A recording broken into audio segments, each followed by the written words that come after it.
सभी को मेरा प्रणाम। आज जो विषय मैं लेकर आपके सामने प्रस्तुत हूँ, नजर आ रहा है आपको, वह है निबंध प्रस्ताव, जिसे अंग्रेजी में हम कहते हैं एसे। और अभी जो विद्यार्थी 2022 अप्रैल में जो एग्जाम देंगे, उनके लिए यह पूछा जाने वाला है 12 अंकों के लिए। अदरवाइज जो और विद्यार्थी जो अगले साल परीक्षा देने वाले हैं, उनके लिए एज यूजुअल फिलहाल अगर कुछ बदलाव हुआ तो वापस मैं आपको बताऊंगी, वो होगा 15 अंकों के लिए। आज जिस विषय पर हम चर्चा करने वाले वो है एक समस्या प्रधान निबंध। अब समस्या प्रधान निबंध जो होता है, कई समस्याएं ऐसी होती हैं जो हमारे द्वारा बनाई गई होती है, और जिसका नुकसान हमें ही उठाना होता है, हम ही उठाते हैं उसका नुकसान। आप चाहे तो इस वाक्य से आरंभ भी कर सकते हैं कि बहुत सारी ऐसी समस्याएं होती है जो मैन मेड होती है, इंसानों के द्वारा बनाई गई होती है, इंसान ही उसका निर्माण करता है, और उसका खामियाजा भी, उसका जो नुकसान है वो उन्हें ही उठाना पड़ता है, और वे उसके जाल में एक फंस जाते हैं। तो अगर मैं ऐसी समस्याओं की बात करूं जो हमने बनाई है, तो उन समस्याओं में से जो समस्याएं हैं वह है प्रदूषण की समस्या, गरीबी, जनसंख्या की वृद्धि, फिर जाति और संप्रदाय, रंग भेद को लेकर के जो हम एक दूसरे से, ईश्वर ने हमें इतना इतना अच्छा हम लोगों को बनाया और हम आपस में लड़ते हैं इन बातों को लेकर के। भाषा को लेकर के हम लड़ते हैं, प्रांत को लेकर के लड़ते हैं, तो जातिवाद, प्रांतवाद, भाषावाद, तो ये सारी समस्याएं हैं हमारे सामने। बेरोजगारी एक समस्या है, बहुत बड़ी समस्या है। बेरोजगारी, भ्रष्टाचार, भ्रष्टाचार एक समस्या है। तो ये सभी समस्याएं कैसी समस्या है, ये हमने बनाई है, हमारे द्वारा बनाई गई। कई समस्याएं ऐसी होती हैं जो प्राकृतिक होती है। अब आप डिपेंड करता है कि आपसे क्या पूछा गया। जब प्राकृतिक समस्याएं होती है, उनमें वो प्राकृतिक समस्याएं भी उनमें से कई है जो हमारे कारण है। वो जैसे, अगर मैं कहूँ ग्लोबल वार्मिंग की बात करूँ, तो ग्लोबल वार्मिंग जिस तरीके से पूरा जो भूमंडल है, हमारी जो पूरी पृथ्वी है, वो इतनी ज्यादा उसमें गर्मी बढ़ गई है, उसका कारण भी हम है प्रकृति से जुड़ी हुई है बात, लेकिन उसके कारण भी हम ही है। तो कई समय, अब बाढ़ है, बाढ़ है। अब कोसी नदी है, बिहार में कोसी नदी है, उसको मतलब बिहार के लिए वो एक अभिशाप है, श्राप है कोसी नदी। फिर उसके बाद अगर आप आसाम में चले जाए तो ब्रह्मपुत्र है। तो ये नदियां हैं, बारिश, वर्षा ऋतु जब होगी तो वहां बाढ़ आनी ही आनी है, वहां बाढ़ आएगी ही। तो ये प्राकृतिक आपदा है, और यह एक समस्या है हमारे देश के लिए। तो डिपेंड करता है कि आपसे किस तरीके से पूछा गया। अगर पूछा जाए कि किसी प्राकृतिक आपदा का वर्णन कीजिए, तो यह प्राकृतिक आपदा है, पर हमारे देश के लिए समस्या भी है, हर वर्ष आने वाली है समस्या। फिर अगर सूखा आ गया, तो सूखा भी एक प्राकृतिक आपदा है। सुनामी के बारे में पूछ लिया जाए, सुनामी एक प्राकृतिक आपदा है। ठीक है। तो इन सभी समस्याओं के बारे जब हम चर्चा करेंगे, तो उसके अनुसार ही हम यहाँ पर बात भी करेंगे।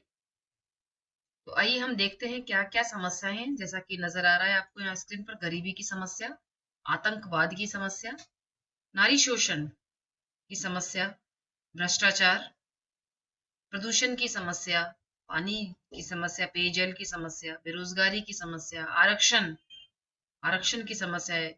कितने ज्वलंत मुद्दे हैं यहाँ पर। जनसंख्या वृद्धि।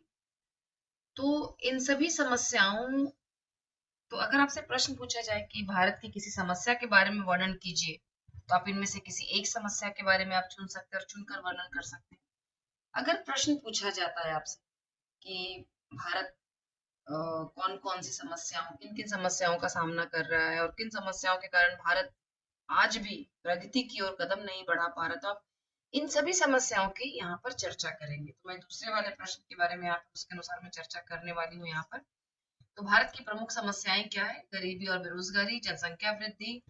वृद्धि की स्पेलिंग यहाँ पर अगर इसको मैं एक बार सुधारती हूँ, ये है वृद्धि। कैसे हम लिखते हैं वृद्धि? वो प्लस री, तो ये बन जाता है व्री। जैसा यहाँ पहले लिखा गया था वो था वृद्धि, वो गलत स्पेलिंग थी वहां पर। अशिक्षा, क्षेत्रवाद और भाषावाद। हम भूल जाते हैं कि हम भारतवासी हैं। हम क्या याद रखते हैं? मैं बिहार का हूँ, मैं बंगाल का हूँ, मैं महाराष्ट्र का हूँ, मैं गुजरात का हूँ, मैं गुजराती हूँ, मैं महाराष्ट्रियन हूँ, मैं बिहारी हूँ, मैं बंगाली हूँ, हम ये याद रखते हैं। ये भूल जाते हैं कि हम भारतवासी हैं। सांप्रदायिकता और जातीयता, आतंकवाद की समस्या, दहेज प्रथा, नशा। सैकड़ों लोग आप पाएंगे कि समाचारों में छपते रहते हैं कि उन्होंने नशा किया और नशे में गाड़ियां चलाई, गाड़ी चलाए वो दुर्घटनाग्रस्त हो गए, अपनी जान से हाथ धो बैठे। उसके अलावा भी नशाखोरी कितनी बड़ी समस्या है, भ्रष्टाचार है, नारी शोषण है, और आजकल भीड़ में लोगों को घेर करके उनको मार देना एक नया नई समस्या नहीं नहीं है ये भी समस्या, पर अब मॉब लिंचिंग थोड़ी ज्यादा हो गई है। मॉब का अर्थ होता है भीड़, और लिंचिंग मतलब भीड़ का फायदा लेकर के किसी भी इंसान को वहां पर पीट कर मार देना एक आम बात हो गई है। तो यह भी एक बहुत बड़ी समस्या है हमारे देश की। तो आगे बढ़ते हैं यहाँ पर अब हम। तो भारत कैसे शुरुआत कैसे करेंगे अब इस कारण, मैंने आपको उसी समय बताया कि हम बहुत सारी समस्याओं के निर्माता हम स्वयं हैं। निर्माता मतलब हम प्रोडक्ट कर रहे हैं, प्रोड्यूसर है उसके, हमने बनाए हैं उन समस्याओं को।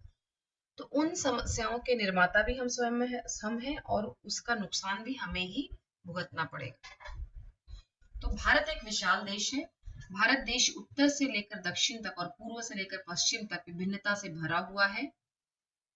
विभिन्नता मतलब यूनिट, डाइवर्सिटी। तो भारत आप यहाँ पर लिख सकते हैं कि वैसे एक जमाना ऐसा था कि जब यूनिटी इन डाइवर्सिटी हम भारत में कहते थे कि अनेकता में एकता है, लेकिन आज इस ये जो हमारी एकता है उसकी जो जड़ें हैं उन जड़ों में मानो घुन लग गया है।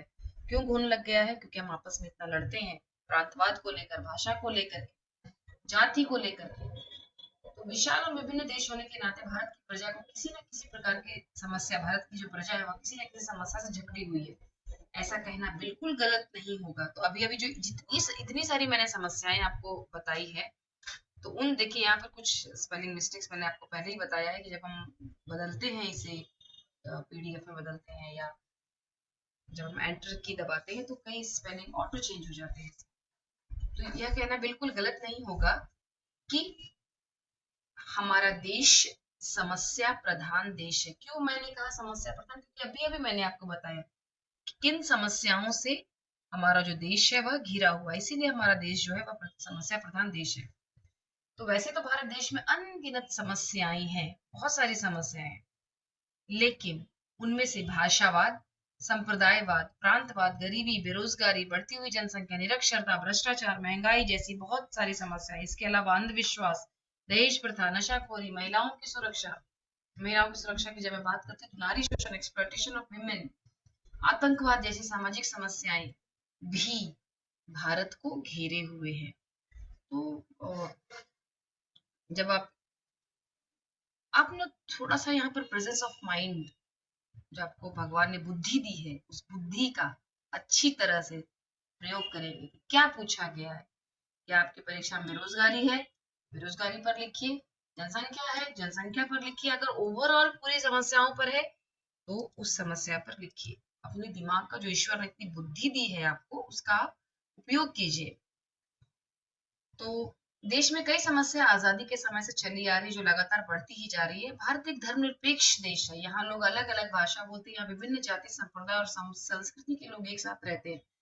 लेकिन आज भारत की यही एकता खोखली होती जा रही। खोखली का अर्थ है हॉलो, खाली होती जा रही है अंदर से। मतलब जो हम एक दूसरे से, मुस्लिम भाई बंधु, हिंदू भाई बंधुओं के साथ मिलजुल कर रहते थे, पता नहीं क्या हो गया है हमारी बुद्धि को कि हम आपस में लड़ रहे हैं, और हम क्या कर रहे हैं, हमारी इस एकता में घुन लग गया है। लोग मजहब, महजब नहीं होता है, लोग मजहब, भाषा और समुदाय के नाम पर, मजहब नहीं सिखाता मजहब, भाषा और समुदाय के नाम पर दंगे कर रहे हैं। भाषावाद, संप्रदायवाद और प्रांतवाद भारत की प्रमुख समस्याओं में से एक है। गरीबी और बेकारी का देश के विकास पर बहुत नकारात्मक प्रभाव पड़ रहा है। क्यों मैं कह रही हूँ नकारात्मक प्रभाव पड़ रहा है? क्योंकि गरीबी और बेकारी के कारण देश का एक बड़ा वर्ग अपराध की ओर बढ़ रहा है, अपराध की ओर जा रहा है। क्यों अपराध की ओर जा रहा है? क्योंकि जब पेट में रोटी नहीं होती है, भूखे रहते हैं, तो जिस ओर कदम बढ़ने पर विवश हो जाते हैं, हमारे कदम चल पड़ते हैं उसको, चाहे वो अपराध ही क्यों ना हो। तो इन दो समस्याओं को बढ़ने के पीछे का मूलभूत कारण देश की समस्या है। कौन सी समस्या है? गरीबी और बेकारी। आज हमारे देश की जनसंख्या लगभग 140 करोड़, इससे भी ऊपर है, पार हो गई है। जनसंख्या बढ़ने का सीधा प्रभाव देश की साक्षरता दर पर पड़ रहा है। विकासशील देश के लिए इतनी ज्यादा जनसंख्या को अनिवार्य संसाधन देना किसी भी सरकार के लिए आसान नहीं है। आसान नहीं है विकासशील देश के लिए, मतलब किसी भी सरकार को इतनी ज्यादा जनसंख्या, 180 करोड़ जनसंख्या, 170 करोड़ जनसंख्या को अनिवार्य संसाधन, क्या होता है अनिवार्य संसाधन? रोटी, कपड़ा और शेल्टर, मकान। रोटी, कपड़ा और मकान, इसे हम कहते हैं अनिवार्य संसाधन देना आसान काम नहीं है। तो अच्छा, बीच में एक सब्सक्राइब का जो स्लाइड आया है, प्लीज सब्सक्राइब कीजिए चैनल को, अभी के अभी सब्सक्राइब कीजिए। निरक्षरता की वजह से अंधविश्वास, भ्रष्टाचार, बाल विवाह, बाल श्रम, दहेज प्रथा, नशाखोरी, महिलाओं की सुरक्षा, आतंकवाद जैसी समस्याओं को बढ़ावा मिल रहा है। भ्रष्टाचार और महंगाई ने देश की रीढ़ को ही तोड़ दिया है। इस तरह से महंगाई बढ़ रही है कि हमें लगता है कि अब क्या होगा।